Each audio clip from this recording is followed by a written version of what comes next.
So, good evening, everyone, and welcome back to the life and suffering of Sir Brante. Young James Brante has become a priest and an inquisitor, and as such is not actually a sir, and he has suffered a very small amount, if at all, in his life. So, we have missed the title. James is 23 years old, an inquisitor, and let's have a short pause to recap on his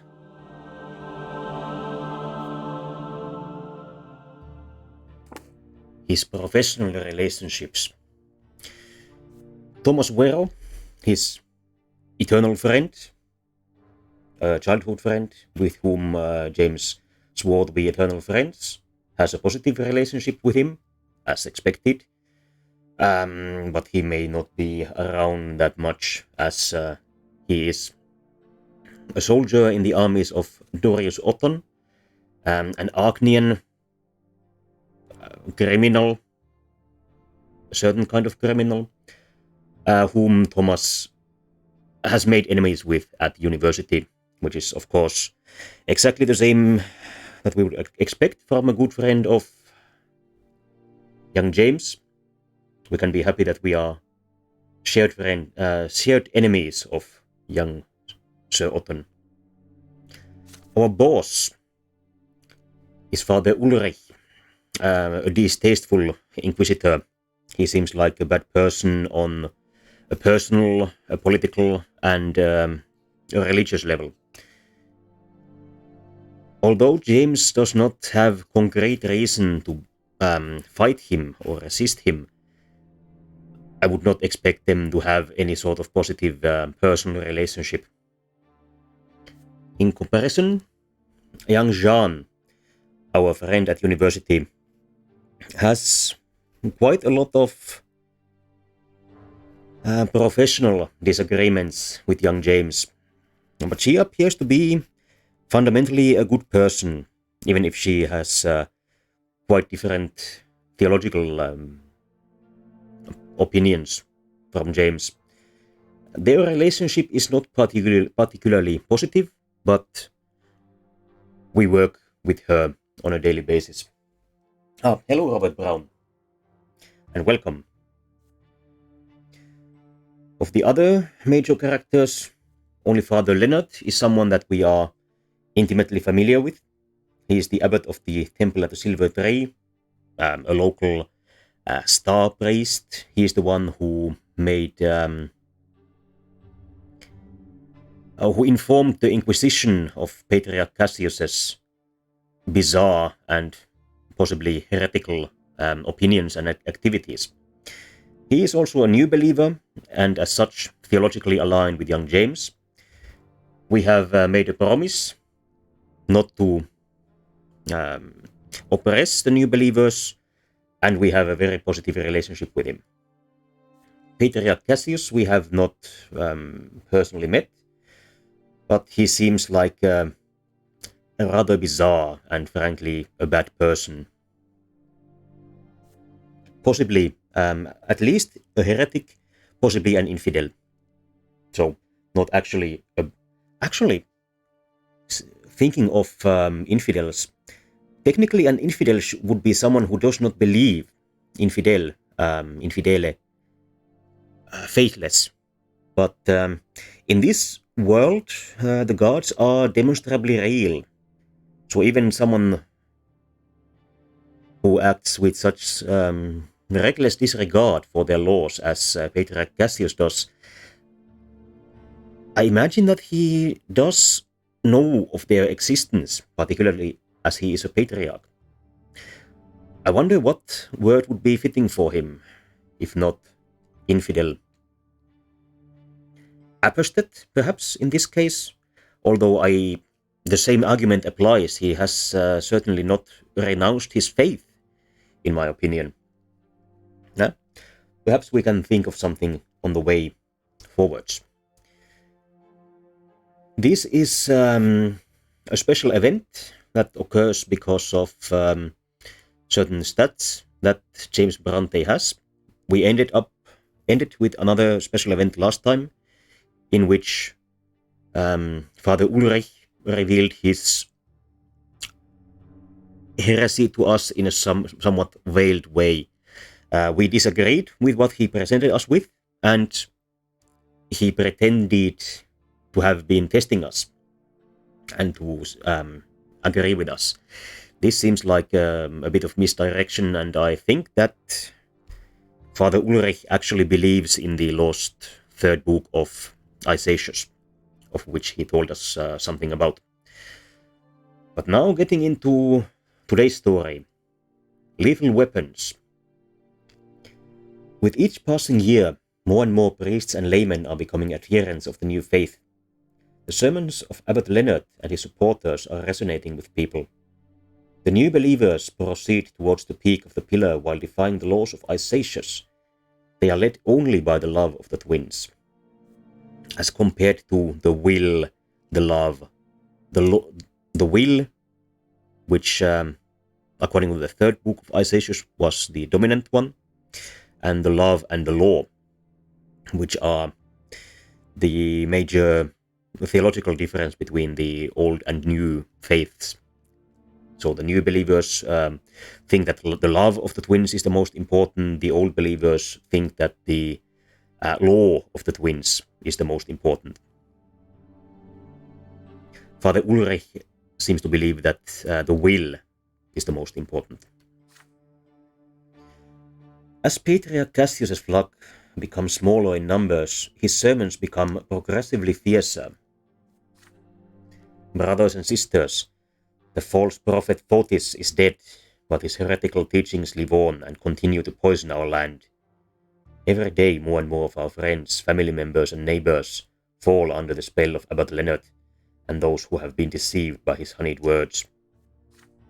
The Inquisition is supposed to be a shield for the true faith and a sort of retribution for the heretics and apostates, yet it remains idle. So we must rely on ourselves.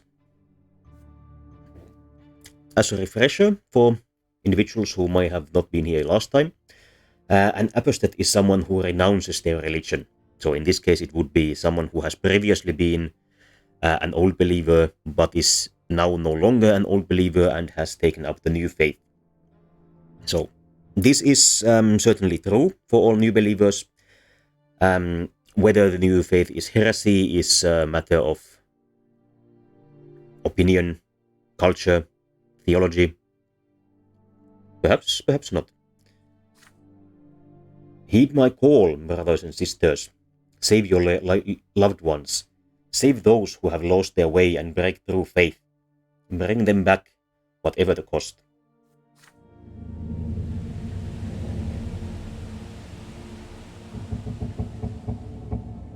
The leaves of the silver tree rustle soothingly. You try to breathe deeply and evenly, taking control of your emotions, but as soon as you open your eyes, your stomach turns. The temple of the silver tree reeks of death. Red blood flows over the white marble. In its hideous patterns, you recognize traces of bodies that have vanished after a lesser death. Every step produces a nauseating, squelching sound. Armed men barged into the temple during Father Leonard's midday sermon. Their faces were hidden, their clothes adorned with the symbol of the Church of the Twin Gods. They attacked the new believers, then took their own lives. So in this world, people can die 3 times before being completely dead, and whenever they die a lesser death, their body teleports to another location. In our case, when we died our first time, it was our family crypt. So these terrorists were able to avoid being captured by killing themselves and using up one of their lives to teleport them away from the scene of the crime. Jeanne's voice echoes through the empty temple. I think we're done here, Brother James. I have a full list of victims. They all suffered lesser death. We'll question them thoroughly after they are reborn. The attackers yelled that they were willing to condemn themselves to eternal suffering just to purge this sacred place of heresy. They are commoners who dare to go against their lot in order to save people who have succumbed to the heresy of the new faith. You think Cassius is right? Is the order to blame for what happened? This seems like an act of heresy on the part of the commoners. They should be suffering, not fighting. If anything, in my opinion, the old belief would mandate such terror attacks to be carried out by the nobles. You have no time to answer, a sharp voice calls out from the entrance of the temple. I am turning down my local volume a little bit. I don't know if this affects you. This last sound effect was quite loud on my earphones. A new character, Silvan Samosta. Maybe you should get here out of your cell once in a while, Missy. Old believers slaughter us like cattle in our own temple, but you're willing to acquit them and blame the Order for not taking charge of this bloody harvest. An unfamiliar, frail old man is standing by the entrance. Beside him stands Leonard, the abbot of the temple. Jeanne grows crimson with fury. How dare you say such things, old man? Am I wrong? Did your champions of faith come to our aid? No. You let the fanatics go ahead with their bloodbath. Calm down, Sylvan, I implore you. This is just your anger and bitterness talking. Sister Jeanne, pray forgive this man for his harsh words. He is full of sorrow and grief. It is understandable. Jeanne heads for the exit without saying a word. You are about to follow her, but Father Leonard stops you at the threshold. Inquisitor James, may I ask you to stay for a moment? Jeanne leaves you. The three of you are alone in the temple. You, Leonard, and the strange old man. Let me introduce my old friend Silvan Samosta. Silvan, this is Inquisitor James. Silvan examines you with distinct distrust.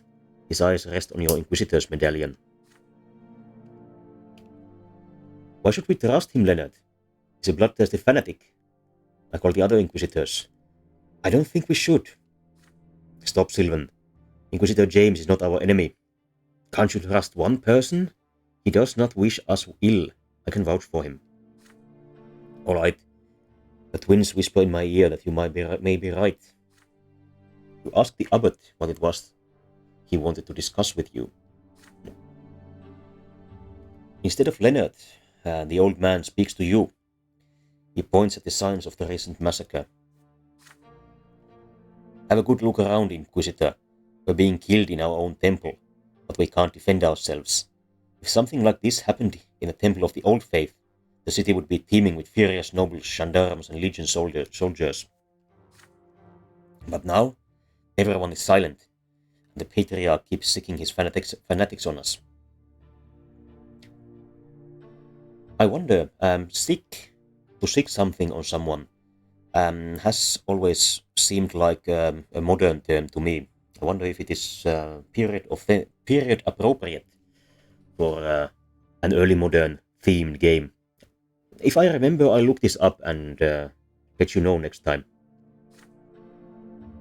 The Patriarch? Does Samosta have any proof of his involvement in the attack? Is there any proof he wasn't involved? The oath is simply horrified by the prospect of Leonard becoming Patriarch. He feels threatened. He wants to intimidate us or destroy us. Leonard puts a comforting hand on the old man's shoulder. Silvan shakes it off with irritation. Inquisitor James, we must get the right to protect our temples against such attacks. In truth, we cannot rely upon the champions of faith. The new faith does not limit people with lots. Those who are willing to take up arms in order to defend our temple have the right to do so.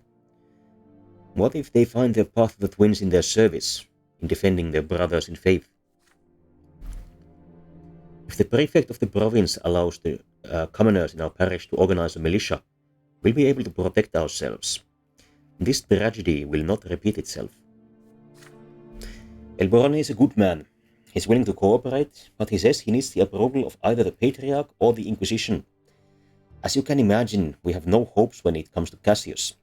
But if you, James, speak on the behalf of your order, the prefect will issue the decree, and we will fear these bloody massacres no more. You turn to the site of the recent battle. The scarlet blood has been scorched black by the heat. We will not refuse. That is out of character for James. But we may either support Leonard or try to dissuade him. The question is, can we trust the champions of faith to do their duty? This is a question of supporting either social change or the existing order.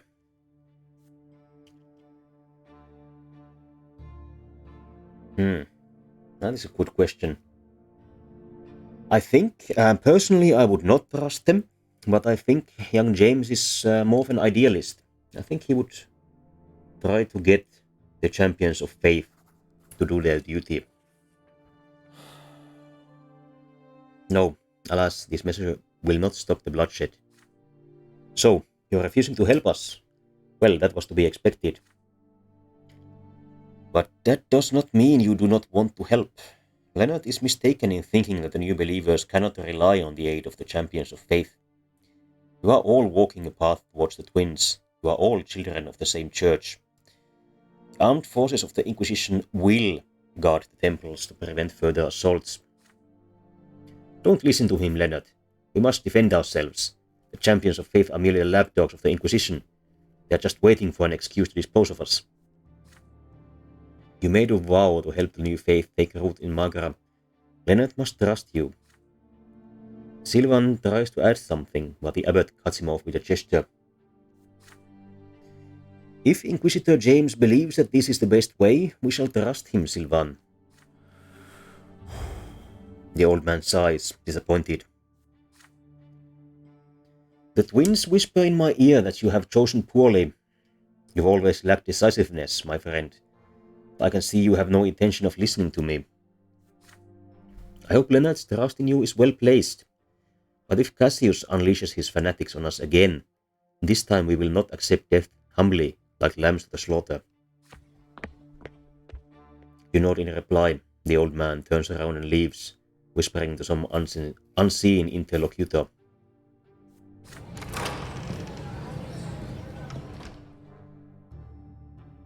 Interlocutor means someone who talks between, so I imagine this person will relay a message from him to someone else. Back at the Inquisition ward, you find the General Council of the Order. You call as General Council of the Order to find a way to help the new believers. The new faith is a heresy. The Order will not defend them. You point out that the new faith has not been declared heretical. The new believers who worship the twin gods, hence Ulrich and the other inquisitors, must protect them, just as they protect those who follow the teachings of Isatius. An attack against the Temple of the Silver Tree is a sacrilege. The commoners who shed blood there trespassed against their lot, thus condemning themselves to eternal suffering. Exactly my argument.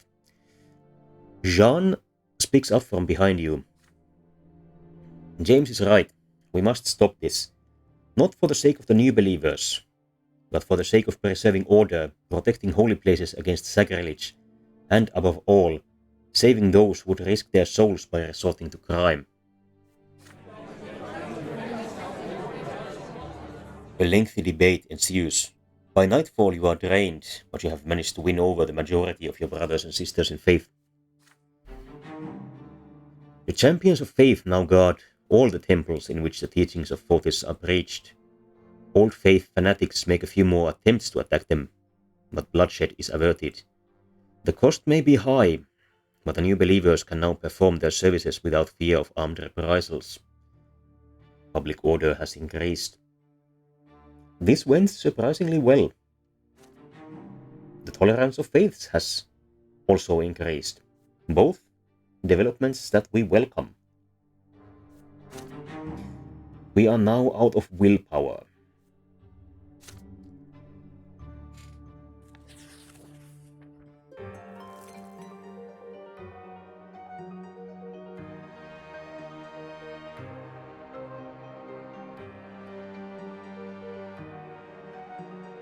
We return to normal events. The guns of Illyria. Magra has received alarming news from the neighboring province of Illyria. The low-born convicts toiling in the Illyrian mines have revolted against their noble masters. For the first time in many long, peaceful years, commoners have taken up arms. Worse yet, the insurgents had guns and gunpowder, and no one knows how they got them. Gunpowder weapons were banned throughout the Empire as soon as they were invented. The lords deemed firearms dishonorable and unfit for the nobles. Even legion soldiers are forbidden from using them. But now, gunshots were echoing through the mutinous Illyrian mines. The Imperial Legion was deployed to quell the riot. The legionnaires slaughtered the rebels without mercy, and the uprising was choked to death on its own blood before it had even begun. The south of Illyria is now a forest of gallows. The convicts' corpses were left swaying in the wind as a warning to any commoner who might dare to take up arms. This kind of terror tactics against the rebels are actually historically quite common. Once the music ends, I will go into a little bit of a tangent about this kind of thing. Although the rebellion quickly succumbed to the Imperial military's onslaught, many Legion soldiers and officers were slain by the insurgents' firearms. Their steel armor was no match for bullets. The rioters' weapons were destroyed in a public ceremony, but no one knows who built or smuggled them into the mines. All Imperial overseers soon issued public reminders in their provinces. The punishment for owning a gunpowder weapon is true death by execution. But the Empire is still restless, still anxious. Somehow, guns found their way into commoners' hands, if only for a short time. Could gunpowder and lead one day endanger the old ways of the Empire? Authorities of Magra fear that unrest may soon spill over here. Due to the double tax, peasant farms and industrial manufactories are facing harsh times. The province's wealth is steadily declining. But the discontent of the commoners is still held back by the eternal lot that demands they accept their suffering. The wealth of the province has decreased, but public order has not.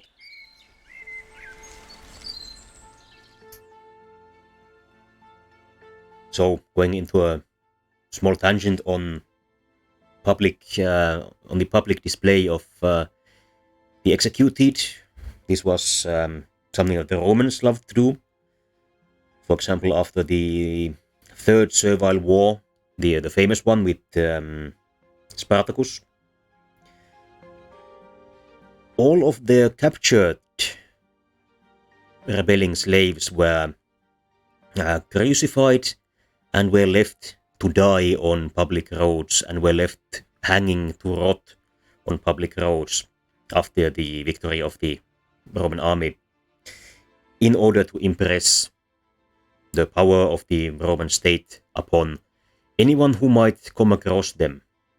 And as this was including others along the Via Appia, the main road into Rome, anyone moving towards or away from Rome in the southern direction would see hundreds upon hundreds of suffering, dead, or grotesquely decomposing corpses on their way to or from Rome. I have to imagine that this was somewhat effective. Although, in the case of the Romans, another effective strategy was always actually addressing the problems underlying the rebellions, much as the social war, in which Roman allies turned on Rome because they were treated as second-class citizens despite being fellow Italians, that the Romans won, and at the end of which all Italians became Roman citizens. The Third Servile War ended with a massacre, but afterwards it became first socially unacceptable and later illegal to mistreat their slaves as horrendously as had been done before this servile, that is, slave war, and which had resulted in the said war. But getting back to the game, miracles and wonders. You have not had any serious cases since the investigations of Father Leonard's print shop and the Latari Society. The only matter that currently warrants the Inquisition's presence in the province is the ongoing struggle between the old faith and the new. Did Abbot Leonard lie to you about Patriarch Cassius's heresy? There is a knock at the door.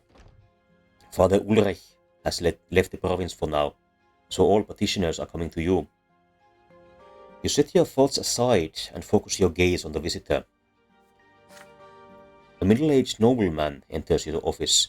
His jacket is decorated with large sewn-on beads. He states his name, Corral El Capo, and claims to have run afoul of magic.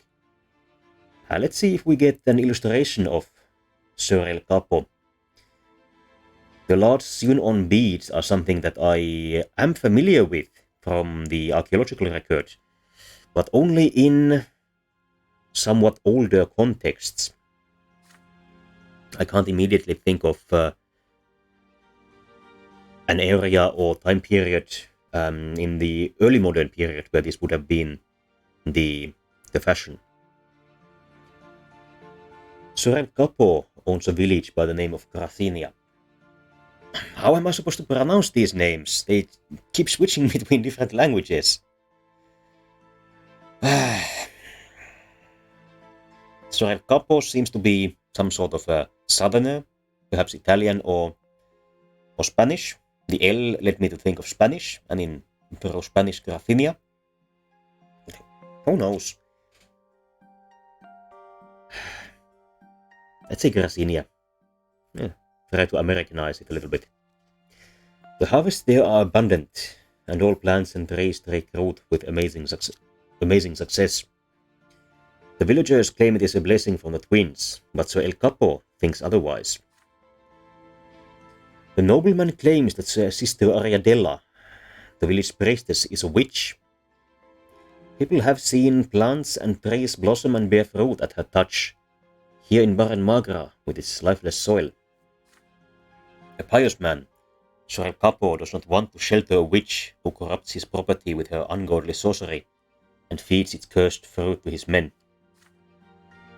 You carefully write down the nobleman's every word, then leave for Gracinia at once, escorted by a squad of champions.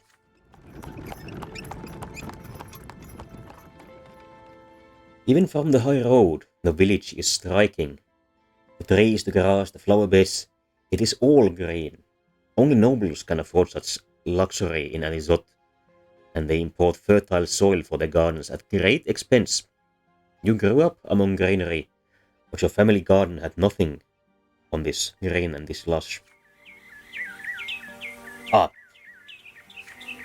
Had nothing this green and lush. I misread this and misidentified it as a translation error. We had nothing that was this green and lush. You come to a halt next to a small, well-tended little house.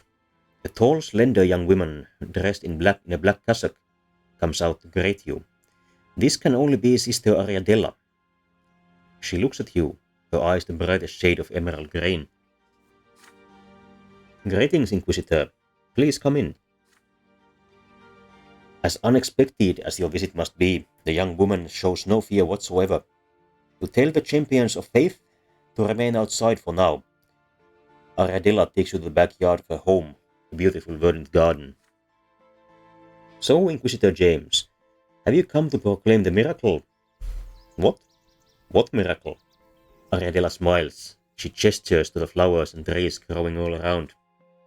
Why? Just look, it's a miracle.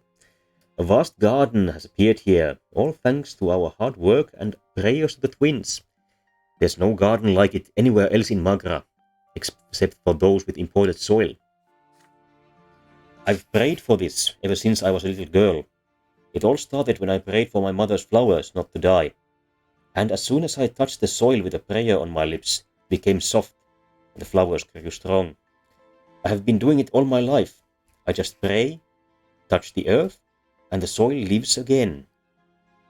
Ah, so Sister Ariadilla seems to be mistaken about the source of her powers. If she is, assuming that she is a witch, if she is a witch, she is unaware of it. And this is why I became a priest. I wanted to use my gift from the twins for the good of the people. I went to Patriarch Cassius, and he guided me towards the priestly lot and sent me back home to Grasinia. And now our life here has become truly wondrous, thanks the twins. I knew you'd come, I just knew it. Who else would proclaim this miracle from the twins, if not the Inquisition? Ariadella whispers a prayer to the heavens and touches a green stalk. It responds to her touch with a little bud. A moment later, a beautiful flower unfurls to greet you. The girl turns to you. There is a great expectation in her eyes, and sparks of verdant green. So she is a witch. You try your best to let her down gently. This wonder is different from the miracles worked by the twins. In fact, it is the opposite. The young woman's power comes from heretical magic, a distortion of the law of creation, an act abhorrent to the twins. The priestess's face expresses confusion, then terror. How can you say such a thing? My power comes from the twins, I know it. I serve them and bring their blessing into this world. I was guided to the priestly lot by Patriarch Cassius himself. He couldn't have been mistaken. He'd never lie to me like that. You are not yet ready to say why the Patriarch would do this. But, as for Ariadella herself, she must be collared and sent to the House of Humility, where all witches and mages of the Empire belong. There she will be stripped of her lot and her free will, to serve the Empire and its people as an instrument of the Church. The priestess is shocked. She cannot move. Tears begin to stream down her cheeks. No, you can't do this. How? Nothing will grow in Grasinia without me. This village, it will die. And my entire garden along with it.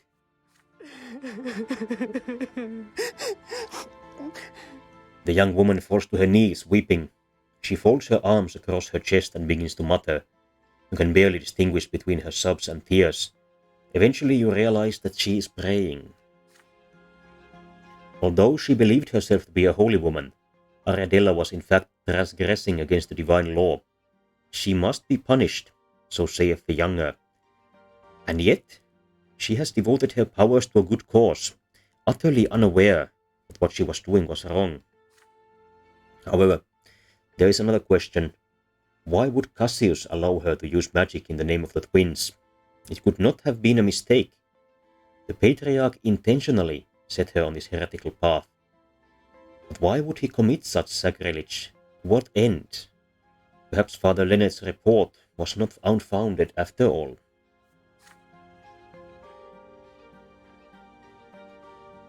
The time for pondering is at an end. You must act. Ariadella's fate is in your hands. We cannot save her, because we are unfriendly with Jeanne. Unfortunate. We will not have her executed. That's not something that James would do. But whether to proclaim this, the miracle of the twins, as Patriarch Cassius did, and this is somewhat dishonest of James, but certainly more moral than turning this entirely innocent woman into a mindless slave. That is not something that James would do, in my opinion, even if the inquisitorial power allows for it. I think James will fudge his theology a little bit.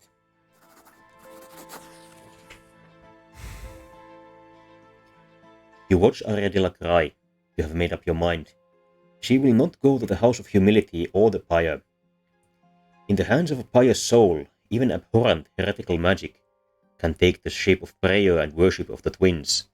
What else could this be, if not a true miracle? You sit on the floor next to Ariadella. Your hand comes to rest on her shoulder. She is safe. There is no threat. Yes, she was right. She was the wonder worker she thought herself to be. They sent you here to test her faith. That is all. I see that young James is taking lessons from Father Ulrich. She has been judged and found truly faithful. Her heart is filled with nothing but love for the twins. Ariadilla looks up. An uncertain smile appears on her face.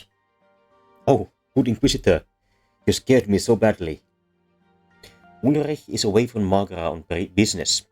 You have full authority in this matter. Back in Anisot, you publicly proclaim that you have witnessed a true miracle of the twins in the village of Grasinia. With the power of prayer, a priestess by the name of Ariadella has made the arid soil of Magra fertile once more. Next, you locate Sir El Capo. You tell him that all miracles of the twins enjoy the full protection of the champions of faith. He should be glad that Ariadella lives in his village rather than somewhere else. El Capo shakes his head in dismay. If both the Patriarch and an Inquisitor see no evil where it is obvious to him, then the province is surely doomed. He will not set foot on his own land until his soil has been purged of this abhorrent magic. Soon after, you learn that Sir El Capo has shared his opinion with a number of people outside the Inquisition ward. Rumors have begun to spread about an Inquisitor who spat on the laws of his own order. The young woman is safe, but the order's authority in Magra has suffered. At least your mentor is too far away to excoriate you. It seems somewhat surprising to me that the Inquisition would take such a hit in their prestige. After all, the Patriarch himself is also of this opinion. It should not be particularly controversial at that point. Tolerance of the faiths has increased, but the power of the Inquisition has weakened. This is unfortunate for us as an Inquisitor. Our theology and our manipulation have increased. Young James is not far from a master theologian by now. But he will need all 20 points to be called a prophet.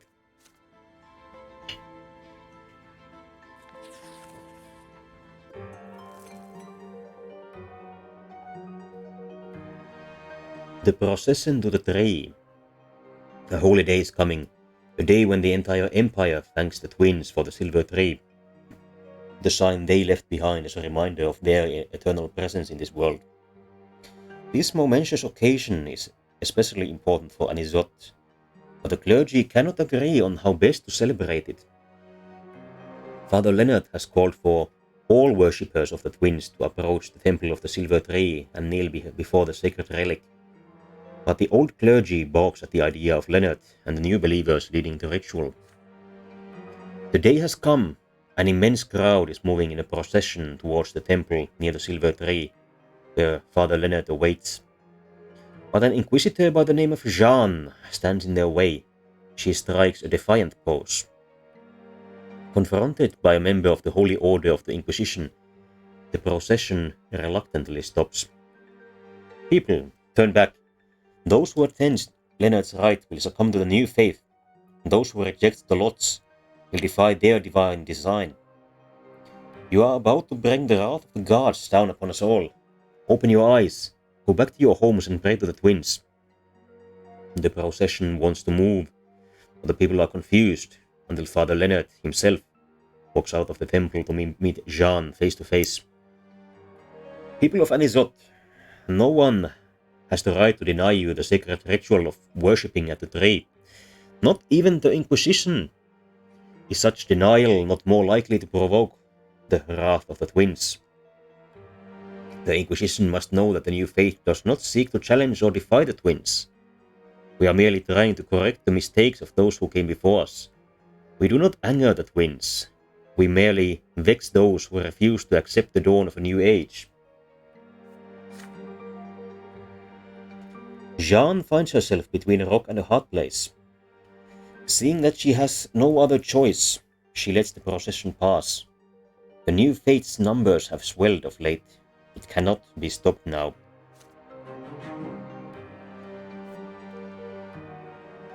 The power of the old new faith has increased.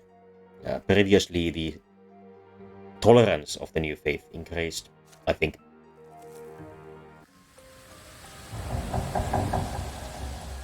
Let us take a look at some of the statistics. The power of the church is what changed last time. Tolerance of faiths, yes. Tolerance had increased. The power of the new faith has also increased. Unfortunately, it appears that a full tolerance of the new faith would lead into riots. We'll have to see if that comes to pass. Today is an important holiday. The entire empire is celebrating the festival of the Silver Tree, which commemorates the parting gift of the twin gods, the divine sapling they planted in our mortal world, in the middle of Anisot. The families of the city spend the day in peace and quiet, contemplating the divine roots that join together all people, the bloodlines, and the entire empire. Mother always oversees this holiday. The day before the festival, she seemed to have shaken off her usual apathy and engaged in the preparations with excitement. It was as though her illness had loosened its grip. Mother gathers the entire family for the holiday meal. Father is in high spirits today, sharing jokes with you and Nathan. Stephen is trying to suppress an atypical agitation. Gloria is the last to join you at the table. She is wearing new breeches with high stockings and a yellow vest.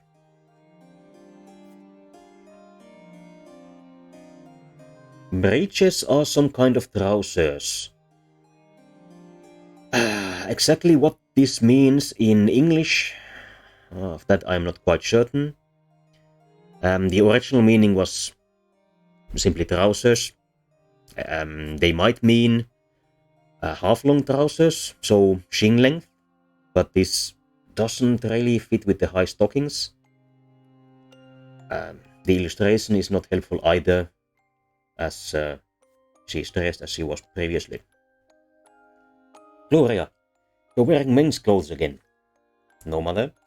I am wearing clothes women are forbidden to wear.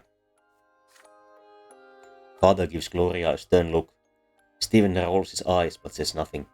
Suddenly, Nathan speaks up. A few days ago in the market, I saw a grocer dressed as Overseer Gaius Tempest. He had a huge carrot for a scepter.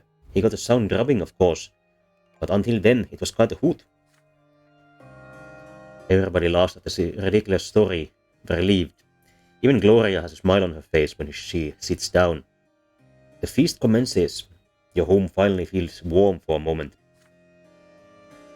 It wasn't so long ago the four of you couldn't even reach up to this table. The first word you said, Gloria, was gimme. Nathan used to cling to my skirt all the time, almost tearing it.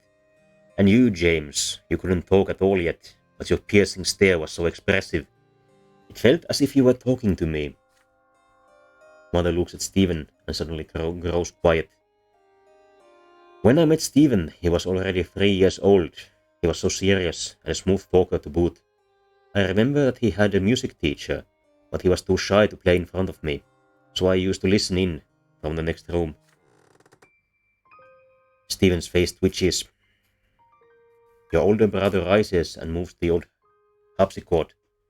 His fingers fly gracefully over the keys. A melody fills the house, melancholy and sweet. A harpsichord is similar to a piano, but I think mechanically the opposite. Whereas in a piano, when you press a key, it strikes a chord with a hammer. I think in a harpsichord, there's a hook that pulls at the chord.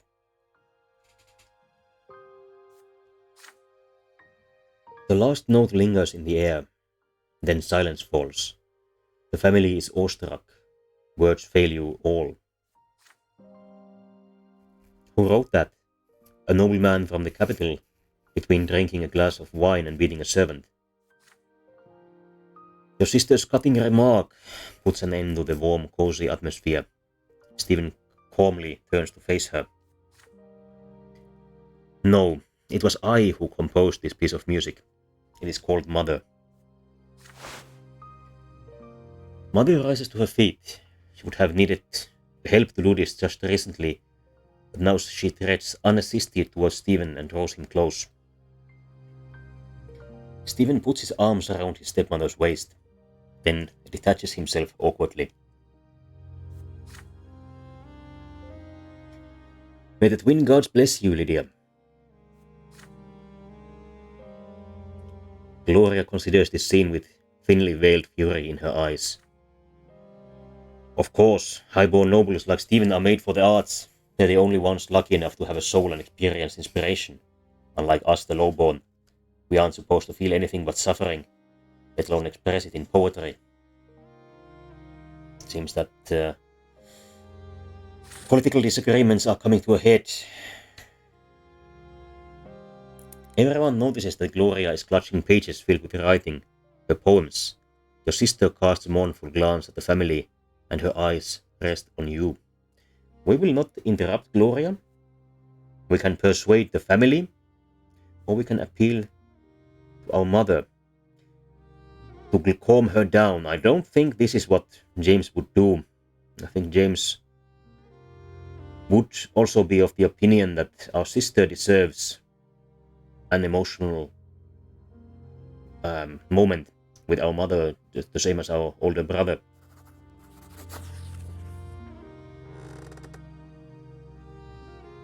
You rise from your seat and speak. In your speech, you wholeheartedly support your sister. Gloria had the misfortune to be born a commoner, but she is still entitled to express her feeling. Why is Stephen the only one who has the right to delight Mother with his creations? Every member of our family should be equal. But what of her lot son? Gloria is permitting herself to practice a noble activity, thus breaching the divine order. You softly explain to Mother that times have changed. Nowadays, art isn't just a pleasure for the nobles. It's also a trade plied by many commoners. More and more low-born tradespeople are taking up the pen and ink rather than the hammer. This is now their labor and their suffering. It's a slightly different theological argument than I would have made. I would have thought more on the family angle of this. But this works as well. Mother lets out a heavy sigh, but yields to the onslaught of your inspired speech. Emboldened by your support, Gloria steps into the center of the room. Her eyes are fixed on Father. A stranger and a bastard I am called, I am, but still I long for you to say that I am yours, and melt the icy cold that burns within my heart both night and day. My mother and my brothers are all near, but I feel cold, as though we are apart. Ashamed, yet still compelled to make you hear. I long to hold you closely to my heart. I am a stranger, is my only crime. Forgive me. Oh, but mercy is forbidden. I hope you'll see, if not forgive, in time my bitter love, both joyous and well hidden. Father stares at her in bewilderment. Although we had an episode about poetic meters last week, unfortunately I wasn't able to identify this one on the fly. Gloria, Stephen springs to his feet and leaves for his chambers, slamming the door behind him. I don't feel so well. Nathan, son, please help me to my room. Mother leaves the room, leaning on Nathan's arm. The celebration is cut short. Our relationship with our sister has improved, with our brother worsened. family unity has fallen, although it was already high, so perhaps this is not catastrophe.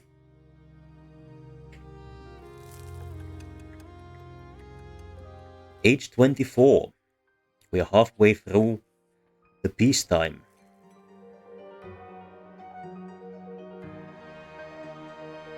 The Emperor's heirs in danger. News from the capital quickly reaches every corner of the empire. Jeanne and Flavius, the heirs of the throne, have left the Emperor's palace for the province of Monia, which is ruled by Great Chancellor Egerius Monroe. As I recall, a conservative politician. The Great Chancellor has accused the Emperor's court of harboring malefactors conspiring against the imperial heirs. This is why he has offered them shelter and safety in his own impregnable citadel. Seems like a political play to me, but we shall see. The common people are particularly worried by the news. They take it as a sign that the Chancellor is seeking to solidify his power by holding the heirs hostage. Seems I was a bit quick on the draw. The common people seem to agree. If this continues, Monroe would coerce the Emperor into revoking the imperial law, thus depriving the common estate of any and all rights.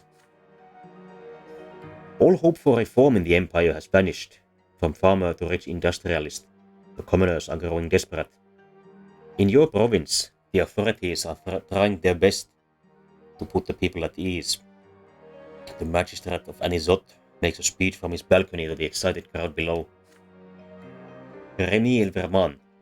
I don't think we know this person yet. Trust in your emperor, good people.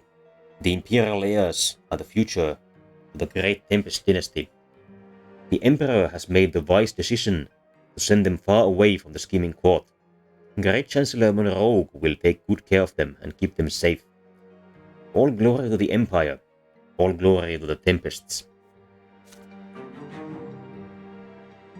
The wealth of Magara has weakened, most likely because of the social disorder. And the power of the nobility has increased.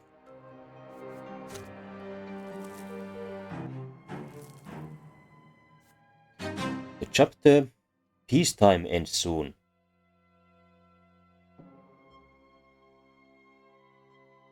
Examine possible chapter endings to check which way you are headed. These seem like spoilers to me. I have read them, but I will skip the details. At the beginning of this playthrough, my plan was to play Sir James as an authentic early modern individual. This intention has taken some hits. He has certainly come to agree with my own modern points of view in many places, but I think that he is still credible as perhaps as a reformer in an early modern period. Certainly, reformers did exist, even if they were often executed.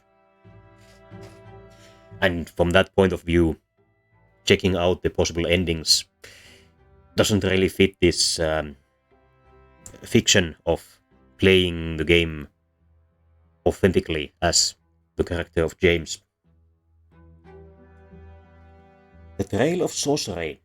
Since the incident with the priestess Ariadella, Patriarch Cassius has mostly retreated from the public eye and stopped preaching. A coincidence? No one can say for sure. Not all witches and mages resemble the pious Ariadella. You still remember Brian, the young boy who went to your school. If you and Thomas had not stopped him, he would have burned that school to the ground. You cannot help but think the Patriarch may be aiding mages and offering them shelter. The very thought makes you uneasy. You share your concerns with Jeanne and Father Ulrich. The game might reward you for agreeing with the developers. This is entirely possible. And thus far, if I were to guess what the developers think, from this point of view, it might I might be on this path, as James has until now been quite successful in his life. We shall see how things develop. This is my first playthrough, so I'm not familiar with quite how much the story can change depending on the career path and personality of the Sir Brante. I have seen this before. Junius Diamant, the Patriarch of Astinia, attempted to protect a couple of sinners once. There was a priest who was rotting with a witch, and Junius tried to protect them. So perhaps you're right, James. Perhaps our Cassius has a soft spot for those abhorrent degenerates as well. I say we should investigate. Does this refer to the trial that we ourselves were a deciding factor in? Perhaps? You exchange glances with Jeanne. Both of you still recall that tribunal in Eterna 5 years ago. Exactly. It's a shame the Order has no way to secretly gather information about the parishes that support the Patriarch. Everyone in those parishes knows each and every Inquisitor by sight. I intend to ask the Secret Chancellery for aid. This should be a simple matter for them. Undercover outlaws who challenge and undermine the Emperor's sacred rule. Rebels who pose a threat to the Twins' blessed order of the present. The Secret Chancellery wages war on all these foes. You know very little about their other activities. The Order and the Secret Chancellery decide to work together. For the long year that follows, they painstakingly search for clues and investigate rumors. You examine each and every parish in Magra, trying in vain to find other mages sheltered by the Patriarch, if such mages even exist.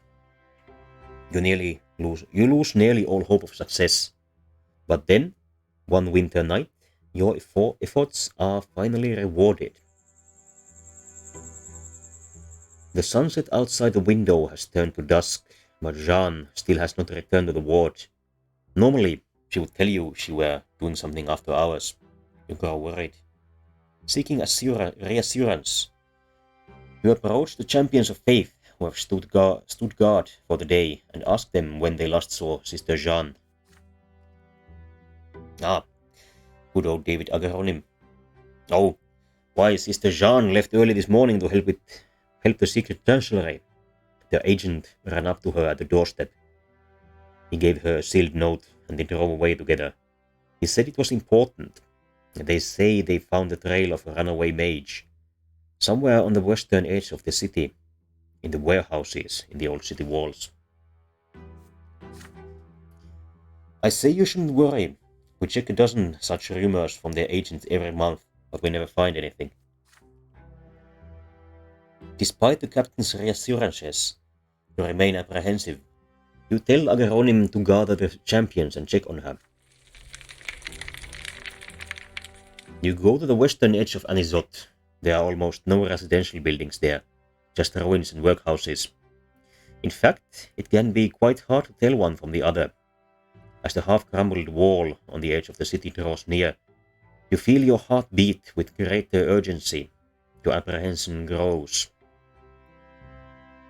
A workhouse in a Victorian context is a sort of prison for the unemployed. Whether it means that in this context, I cannot tell from just this line.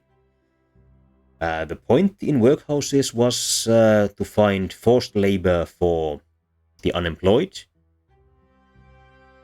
The policy was motivated by a belief that the unemployed are unemployed because they do not want to work. And as such, they were being punished for being unemployed. Perhaps a view that is not alien to our modern time either. Although in Victorian times, possible jobs for the poor included such things as rat catcher and cigarette butt collector. So I find it hard to believe that anyone in those times would have been jobless for fun.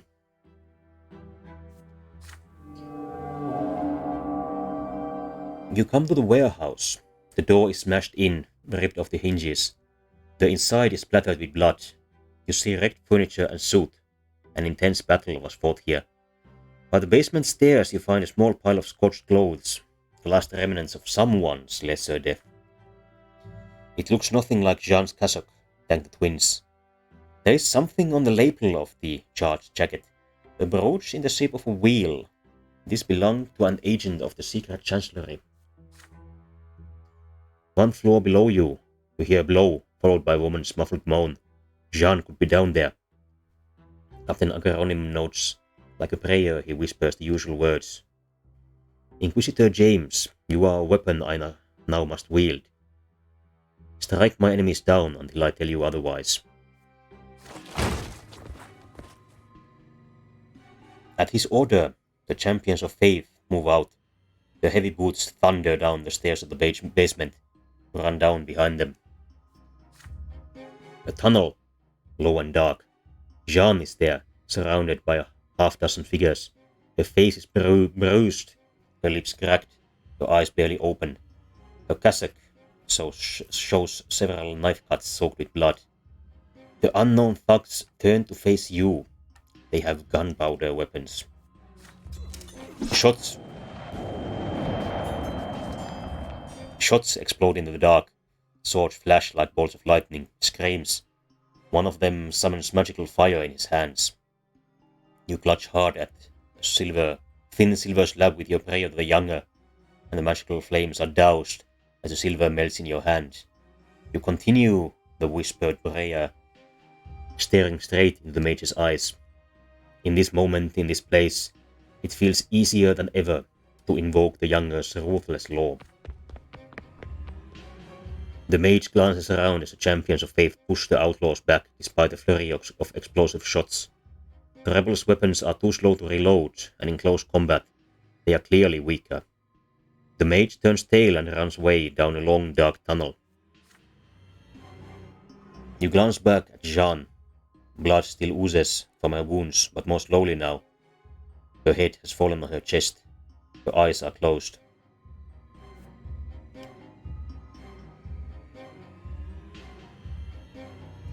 We cannot heal Jeanne in one way, but we can heal her in another way. We also can chase the mage in one way, but not in the other way. This seems like it will have some sort of repercussions for the future. Jeanne is not wavering, but she is not zealous either. I think James would heal his schoolmate, even if they do not see eye to eye. She is who we came to save.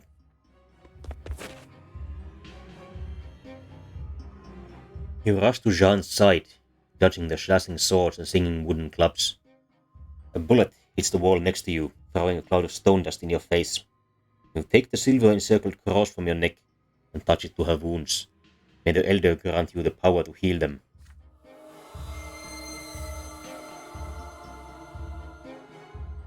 The wounds flare with a blinding white light.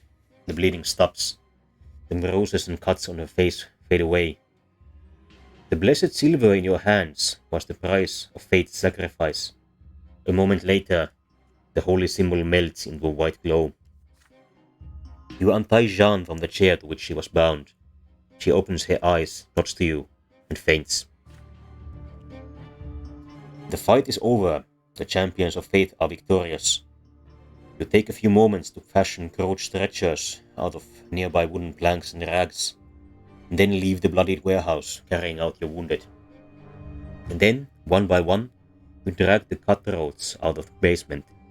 The secret chancellery men finally arrive, too late for the fight, and stuff the thugs into inconspicuous, windowless wagons. Is Patriarch Cassius involved in this? You can only hope you will learn the answer soon enough. Jeanne regains her senses as you leave the western outskirts of Anisot and enter the temple district. James, did we catch the mage? You shake your head. Jeanne closes her eyes and remains silent for the rest of the trip. Many champions from your squad are wounded. They take them to the nearest temple for healing. Jeanne is utterly exhausted. She too needs help at the temple. She catches the arm of your cassock from out of the stretcher. Please, stay with me for a moment. You accompany Jeanne to the infirmary by the temple. You healed her wounds, so it should not take much to get her back on her feet very soon. Good food and proper rest is all she requires. James, what do you think? Is Cassius behind this? And if he is, what made him commit such a crime? When the infirmary nurses stop fussing around her, you take a stool and sit next to Jeanne's bed. With some difficulty, Jeanne pulls her arm out from under the bedsheets. Will you pray with me? You put your hands on hers. It feels warm, hard and rough. Her fingers squeeze your hand gingerly. I have a vague idea that we might have held hands with Jeanne before. I'm not quite sure. You begin the first words of the prayer of gratitude, and Jeanne repeats after you. As you reach the middle of the prayer, you notice that you can no longer hear her voice. Jeanne is asleep. You spend a moment sitting by Jeanne's bedside, listening to her breathing. Then you carefully take your hand out of hers and leave the infirmary. Our relationship with her has slightly increased, and we have gained willpower.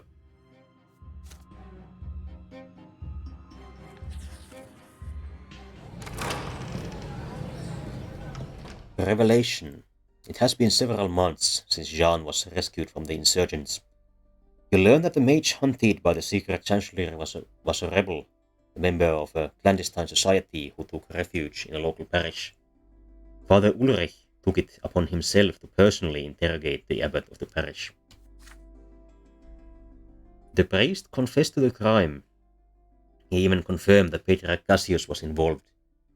According to the abbot, he accepted the mage as an acolyte at the parish after the Patriarch vouched for him personally. However, you are aware of the methods Father Ulrich employs to extract his concessions. The abbot's word may be far from truth. You cannot help but suspect that Ulrich made the abbot lay all the blame on Cassius for his own mysterious reasons.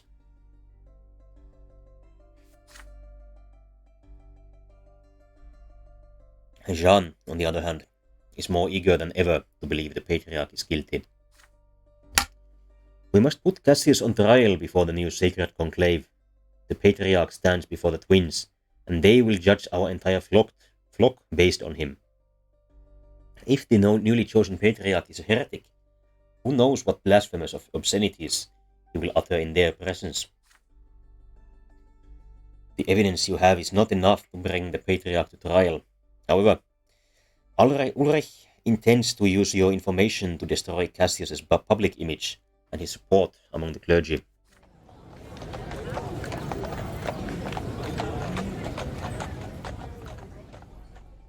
Your sacred mission is looking more and more like a dirty political game, and you find this sickening. Desperate for a change of scenery, you seek solace in a walk through the familiar alleyways of Anisot. I don't think I will stream another playthrough of this game, at least not immediately, but the way that James's opinions in this narration perfectly matches my image of his character is certainly interesting. I'll have to see if we are truly on some sort of a true path through the game, or whether this game is simply such a high quality product that the narration matches the impression that I get from the events. I have certainly imagined James as an honest Inquisitor doing his best and believing in his work and himself. I imagine it would be possible to have an Inquisitor James who was somewhat more cynical and mercenary in his motivations, and I wonder if the narration would change to fit that. Perhaps some of the events within James's own mind would affect this. An interesting question. You notice something different. An unusual number of people on the streets of Anisot are armed. Not just nobles. Even commoners have defied their lot by carrying small hatchets and clubs tucked in their belts. Father spoke of this at the dinner table last night. The city's gendarmes are unable to maintain order on the streets. The commoner members of the lesser quorum are calling for the common folk to fight for their rights, while the nobles are mired in the ongoing struggle between Archduke Tarquinius Milanidas and the imperial overseer Gaius Tempest. You feel uneasy. People are beginning to challenge Aesesius' vision of the lots. Too many now reject the divine law that brought order to the empire by shackling its subjects' destinies to the lots. The empire is changing, and you cannot help but feel a sense of foreboding, as though some dreadful world-shaking event is about to take place.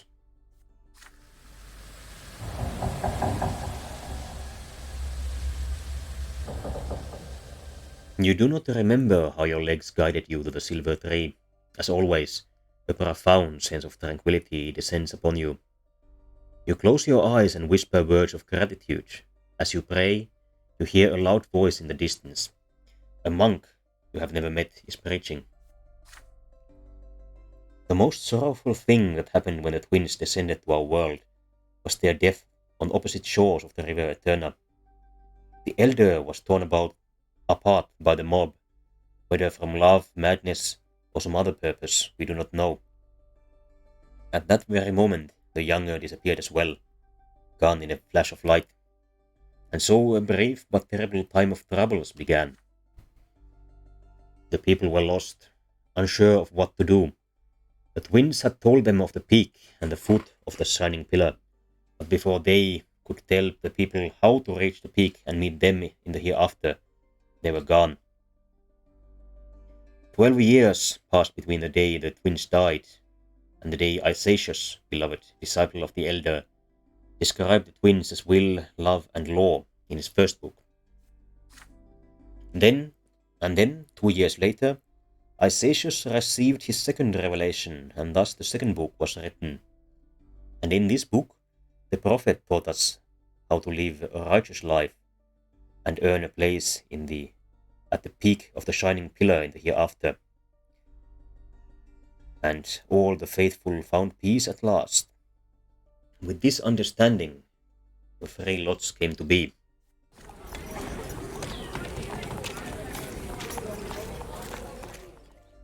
You linger for a moment to listen to the sermon before moving on. You see few armed men in the slums and almost no gendarmes. Anisot still seems so peaceful here, just like in the days of your youth.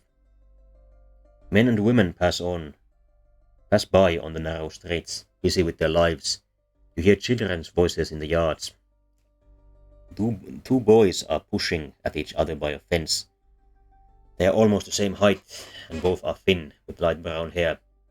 One of them shouts at the other, "Don't do that! Mom's gonna punish us. She told us to stop." His voice echoes in your head. The world around you ripples and quivers. The colors grow more vivid for a moment, then instantly turn pale. Everything is getting brighter and brighter.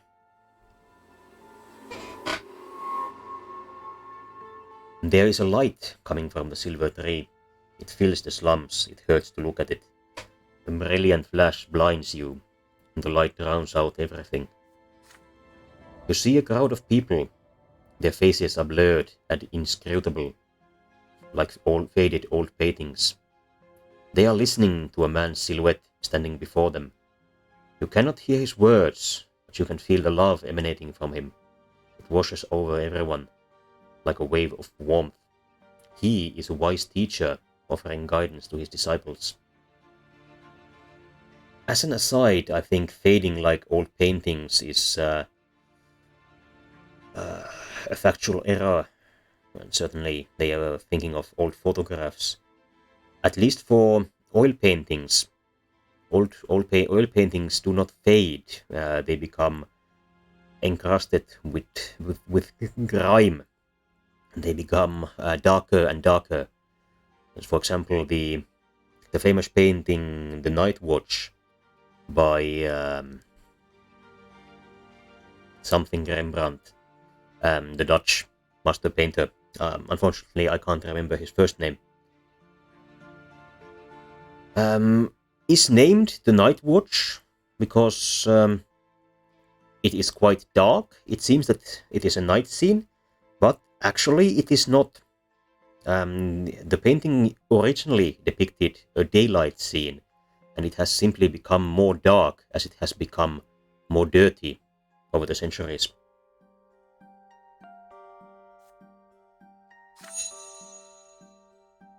A peasant crawls up to the teacher on his hands and knees. He is harnessed to a plough. He reaches out in a desperate plea, and the teacher removes the peasant's harness. He helps him to his feet and hands him a sword. And in this act there is love. You have felt this sensation only once before. You cannot remember when. It is unquestionable, endless, absolute. The softest touch, like a hand wiping the tears from a child's face. The next moment, another silhouette appears beside the first. Your heart skips a beat. Crime is always followed by punishment, inevitable, merciless retribution, the judge's sentence. This is right, this is how it must be. The judge is here, and he craves justice. The law is one, the same for all.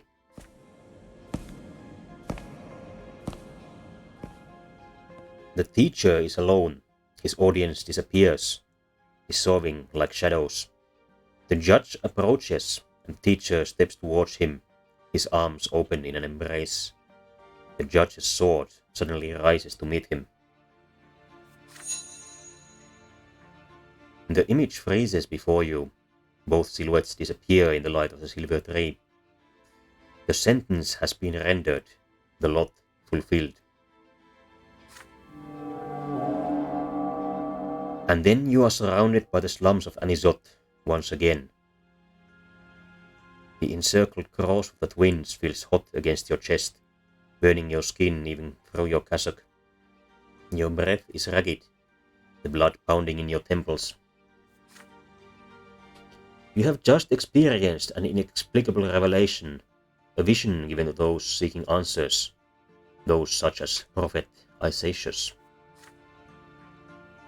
And this revelation is bursting out of you. It must be interpreted correctly. We could go to Father Leonard. This is actually quite difficult. We need a high eloquence. We need a high eloquence for both of these. We could go to Jeanne, if we were friends with her. We could attempt to prolong the revelation had we taken part in the Latari ritual. Or we could go home to our family. Would we go to a professional peer or to our family? Mechanically, I think going to Father Leonard would be the better option. I think James would go home.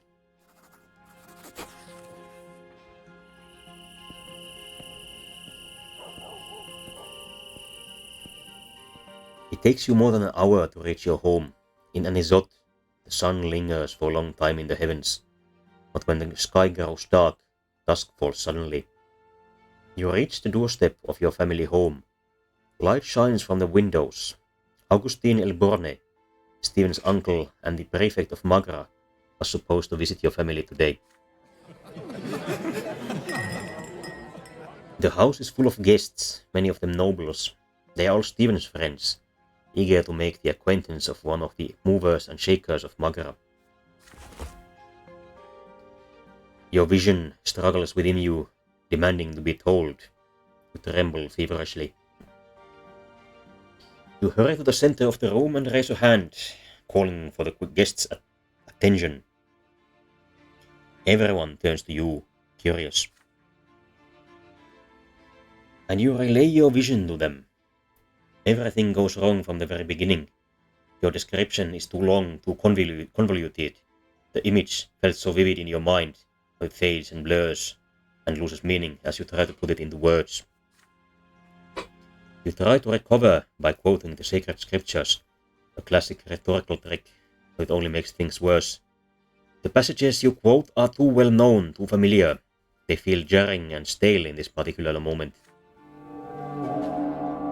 Despair overcomes you. They can hear you. They are unable to listen. The twins told you the truth, but the mortal mind cannot grasp it. The mortal tongue cannot speak it. Overcome with the suffering born of this realization, you cut yourself off in mid-sentence.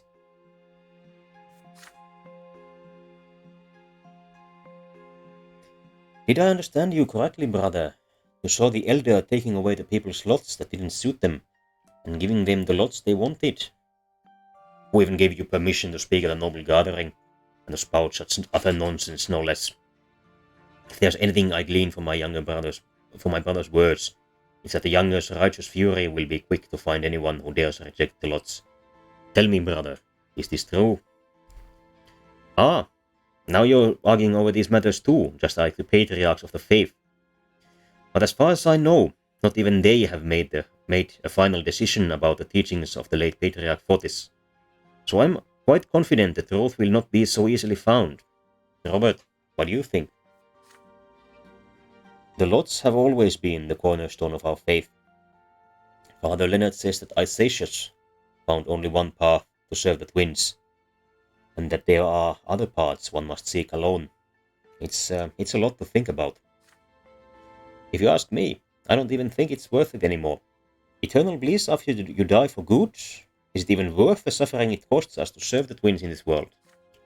Nathan, what are you saying? How dare you speak such blasphemy in your father's house? As the hosts and the main guest start to argue, younger nobles join in. Quiet voices grow into loud shouts. Everyone wants to have a word, and no one wants to listen. You can only watch in terror as anger contorts their faces. This is not what you wanted at all, but your revelation only showed them what they each wanted to see. What was supposed to be a quiet evening has become a public scandal. You see this as an ill omen for the Empire and for the entire world. You squeeze past the shouting guests and family members and rush to your room. Your cheeks are burning. You spend several hours kneeling before the images of the twins. It is not a prayer so much as a frank conversation with them, like those you had as a little boy. You swear the twins to learn a lesson from your mistake. The clarity of your revelation must not be stained by the imperfection of your own words. If they ever deign to give you another chance, you will not make the same mistake again. You swear to the twins and to yourself to read once again the texts of every prophecy, the interpretation of every vision ever recorded, everything you can read on the subject. And then maybe, just maybe, you will be able to put the revelation into words with clarity, just like Isacius did. Our family reputation and unity have taken hits. This was indeed mechanically a mistake. Our eloquence has increased.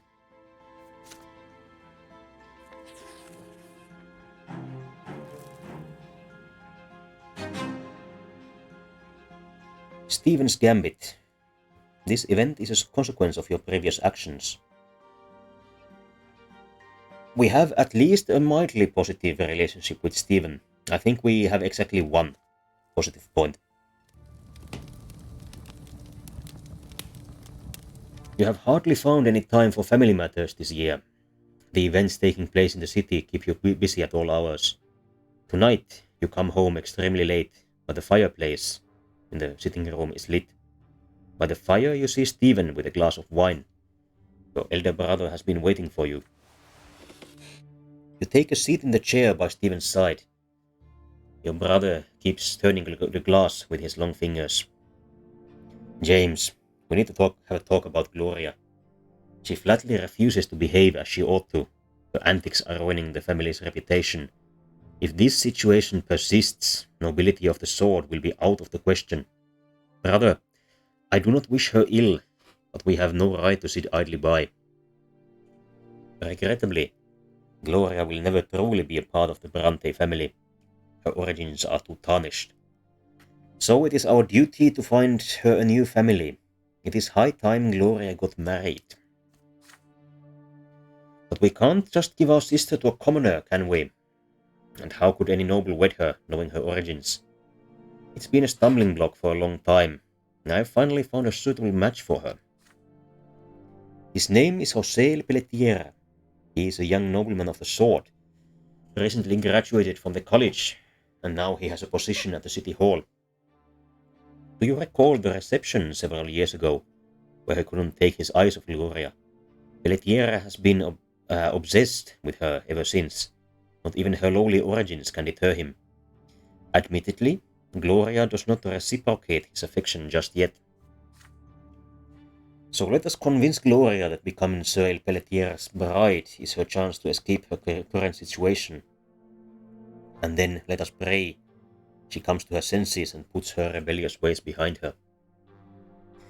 I don't think she will, but perhaps she could be happy with him. Isn't this an ideal solution? After marrying El Pelletier, Gloria will be a noble woman herself. We'll be granting her the freedom she's craved since she was a girl. And then she can write poetry and do whatever else takes her fancy. I will enter into negotiations with the El Pelletier family. Rumor has it that José's father already has a future wife in mind for him, the daughter of an important chancellery official. But José's passion must win out in the end, don't you agree? As for you, James, please help me with Gloria. You're closest with her. You can make her see how beneficial this match will be. She must fulfill her duty to the family that took her in, after all. Stephen looks at you expectantly. You are at a crossroads. Will you accept your brother's plan, or refuse him? Will this marriage be a blessing, and for whom? This is a good question. Personally, I can see José as a good match for Gloria. He certainly isn't hostile in any way, as far as I can tell. As to why she doesn't like him, I don't know. If I did, this would be an easier question to answer. If she personally dislikes him, I would say James would refuse to help, but we don't know why.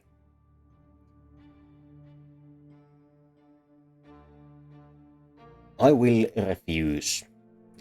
As we are lacking in information, and I think that James is a conservative individual in the sense that he would not take undue risks. And if he doesn't know if this will be good or bad for Gloria, I don't think he would take part in this plan.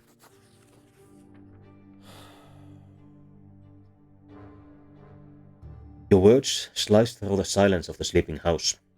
You disagree with Stephen and will not participate in his plots against your sister. Stephen does not say anything, but his grip on the glass tightens.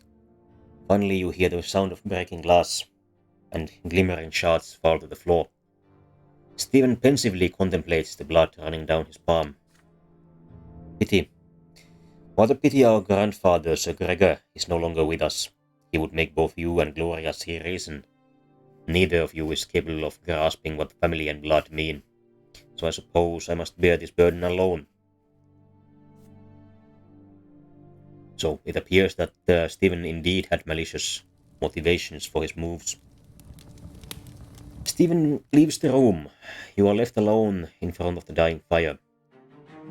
After your conversation last night, Stephen mostly stays silent and greets Gloria. treats Gloria with pointed courtesy. The family breathes a collective sigh of relief. Will the feud between Stephen and Gloria finally be over? You are the only one who is aware of the scheme your brother is concocting. Family unity has increased slightly, and we have gained willpower.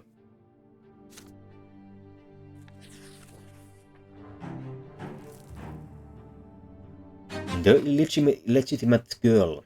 This event is a consequence of your previous actions. We are friendly with Gloria and did not help Stephen in his plan.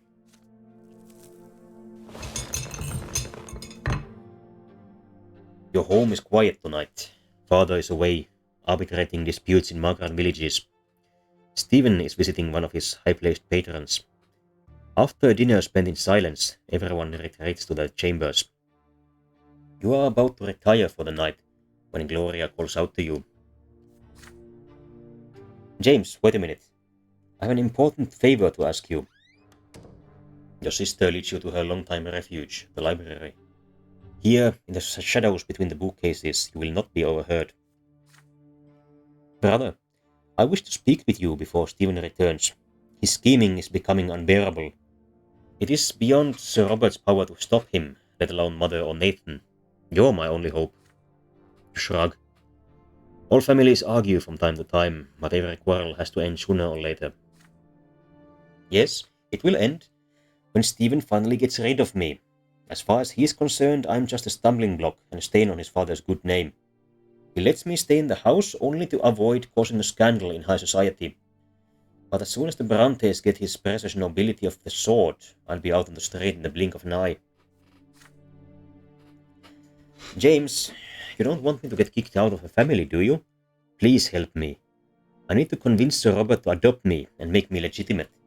After that, it won't be so easy for Stephen to dispose of me, and then I won't bear the stigma of being a bastard anymore.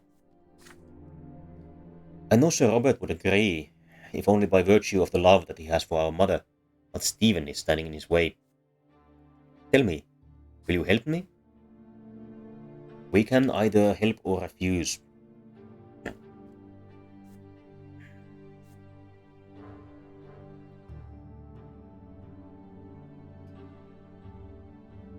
On one hand, I think James might stay out of family disagreements such as this on principle, but on the other side, he has an extremely strong bond with his sister and his mother. So I think helping them is what he will do.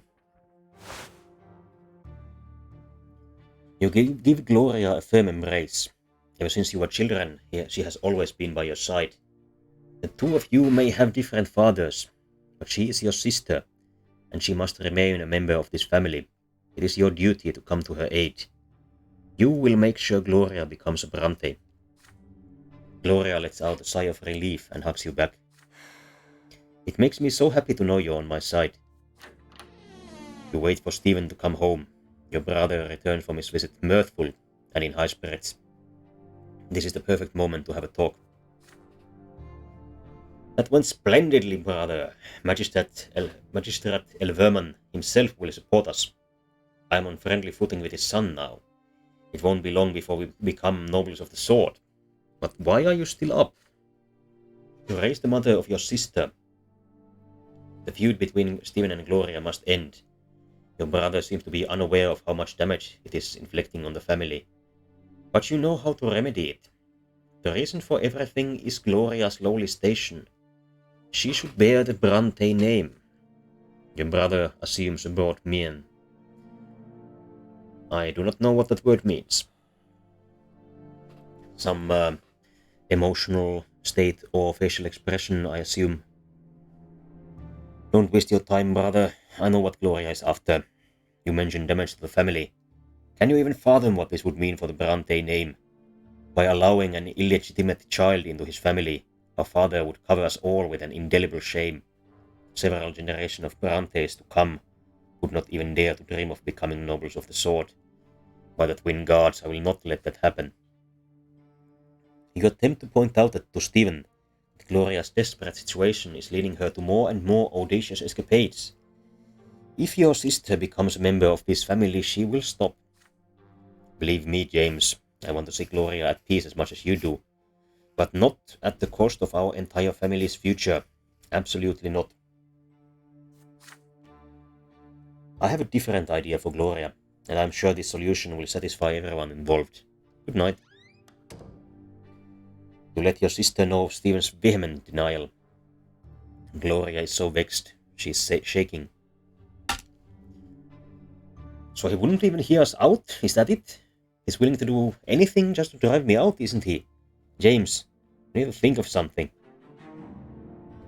Gloria will continue her battle for the right to stay with the family, and you have promised to help her. I think our relationship was already at +5, but we now have a secret plot with her.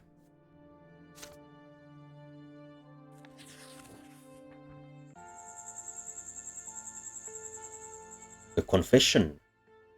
A servant wakes you up in the middle of the night. There's a visitor, a champion of faith with an urgent note. You unfold the scrap of paper. Meet me at the silver tray. It is urgent. Jeanne. She would not summon you so late unless it were truly important. Something has happened. Is Jeanne in danger? The shining pillar is particularly bright tonight, its light merging with the glow of the silver tray. Jeanne is not by the temple door.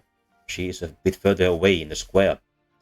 She greets you and leads you under one of the tray's enormous roots. It is twisted and bent, forming a peculiar kind of grotto. A grotto is a kind of a cave. James, there is something I must tell you. You are the only person I can bare my soul to. Under the silver tray, no one can ever tell a lie. I will be completely honest with you. Please offer me your guidance. Or, if I am to suffer for all eternity in the hereafter, then tell me this too. Slowly, you nod in return. The silver tray's tranquility fills you. The woman who stands before you is not an inquisitor right now.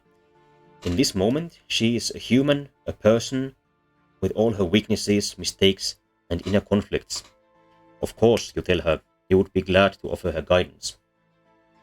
Pardon me, I do require a pause at this moment. We'll be right back.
And we are back.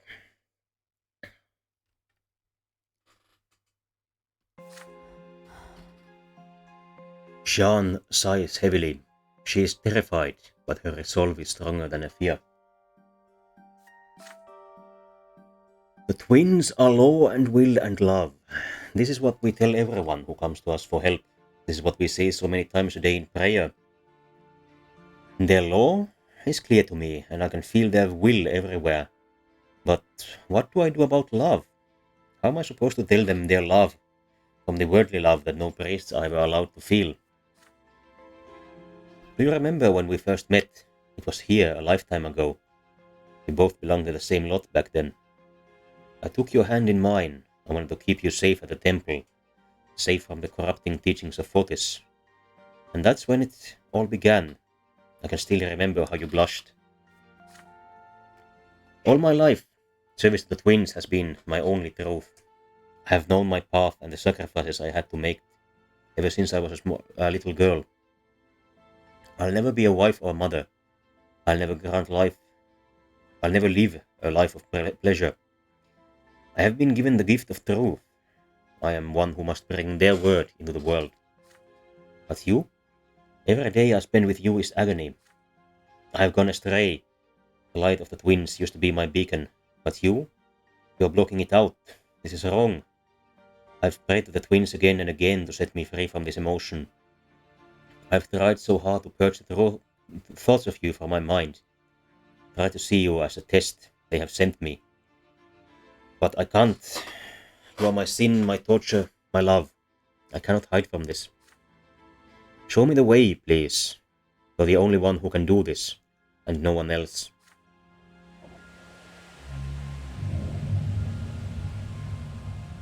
Jeanne's hazel eyes are full of tears. The branches of the silver tree glow softly above you. She is right. There is no hiding from love. You cannot resist it. Should you even try? This is a place of honesty. And this love, it fills you both. It asks no question as it guides you towards one another with great certainty.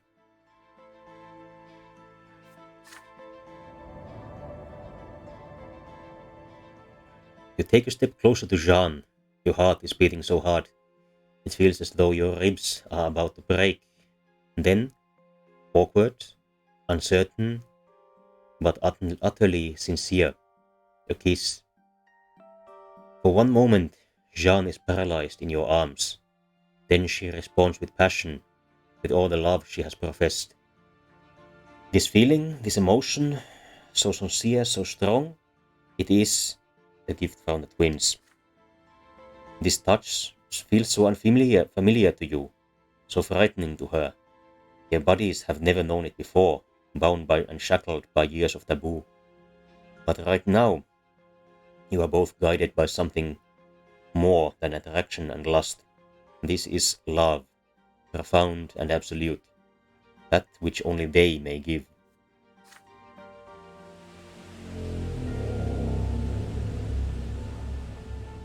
With a sense of awe, you remove the veil from her head. Her hair, it has been so long you forgot what color it was. It is blonde, and shines like a halo in the silver tree's glow.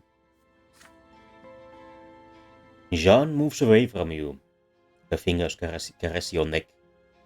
You cover her palms and wrists with kisses and undo the buttons and belt on her clothing. The fallen leaves are soft, like the softest bed as you lay her down.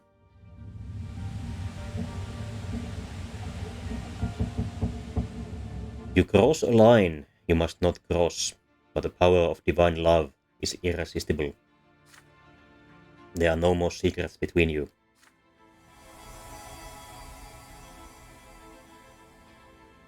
You close your eyes. Sight is only a distraction now. You find her lips blindly. You share in her passion, relish her tenderness, and put her fears to rest. And she responds to you in kind, in perfect unison. All is just as it should be. Warmth spreads through your bodies like a roaring fireplace on a rainy autumn day. Like a long confession with those you hold most dear, honesty and awe.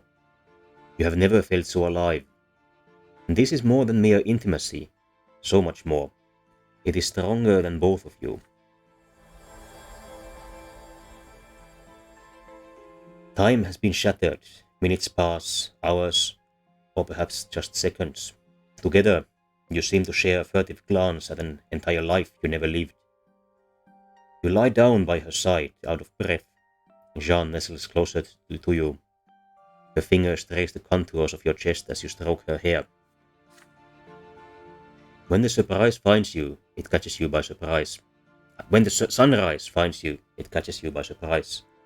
Jeanne's body is illuminated by the sun. She blushes and turns away.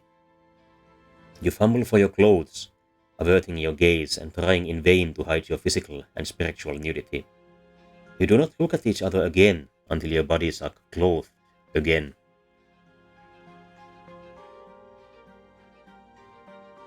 We can't deny this. We can't pretend it didn't happen. But what do we do now?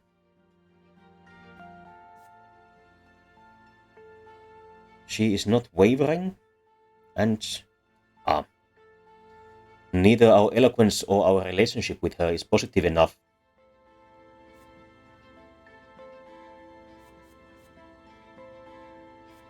To make a choice. Well,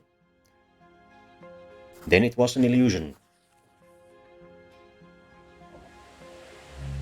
What happened was not your will, it was the will of the silver tree. It filled you with a craving for a love you have never known. But the law of the faith cannot be altered. For priests, physical love and the union of the flesh are forbidden. Jeanne looks downward. You are both silent. The hum of the morning life fills the slums around the tree. A thought surprises you. There were so many people around. It feels awkward. When Jeanne can finally look you in the eye, or can finally look you again, her eyes are glistening with tears. You're right. It was just an illusion. What we did was forbidden. I have to go. As she walks away from the silver tree, her back is unusually straight. She does not want her weakness to show. You look up at the tree's branches and whisper a prayer. Strength fills your body. The illusion is gone now. Reality awaits. It is time to serve the twins. And our relationship with her has weakened once again. Our willpower has increased.